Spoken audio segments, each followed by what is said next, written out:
ಭಗವದ್ಗೀತಾ ಅಧ್ಯಾಯ 7 ಜ್ಞಾನ ವಿಜ್ಞಾನ ಯೋಗ ಶ್ಲೋಕ 3 ಮನುಷ್ಯಾಣಾಂ ಸಹಸ್ರೇಷು ಕಶ್ಚಿದ್ ಯತತಿ ಸಿದ್ಧಯೇ ಯತತಾಮಪಿ ಸಿದ್ಧಾನಾಂ ಕಶ್ಚಿನ್ ಮಾಂ ವೇತ್ತಿ ತತ್ವತಃ.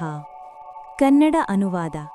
ಸಾವಿರಾರು ಮನುಷ್ಯರಲ್ಲಿ ಕೆಲವರು ಮಾತ್ರ ಸಿದ್ಧಿಯನ್ನು ಪಡೆಯಲು ಪ್ರಯತ್ನಿಸುತ್ತಾರೆ.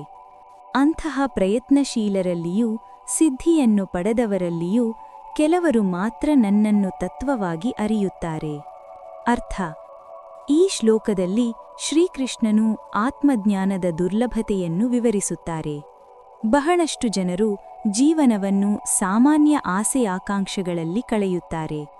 ಅವರಲ್ಲಿ ಕೆಲವರು ಮಾತ್ರ ಆತ್ಮಸಾಧನೆಯ ಮಾರ್ಗವನ್ನು ಆರಿಸುತ್ತಾರೆ. ಆದರೆ ಆ ಮಾರ್ಗದಲ್ಲಿ ಪ್ರಯತ್ನಿಸುವವರಲ್ಲಿಯೂ ಪರಮ ಸತ್ಯವನ್ನು ಸಂಪೂರ್ಣವಾಗಿ ಅರಿಯುವವರು ತುಂಬಾ ವಿರಳರು. ಇದರಿಂದ ಆತ್ಮಜ್ಞಾನವು ಎಷ್ಟು ಅಮೂಲ್ಯ ಮತ್ತು ಅಪರೂಪದ ಸಾಧನೆ ಎಂಬುದು ಇಲ್ಲಿ ತಿಳಿಸುತ್ತಾರೆ.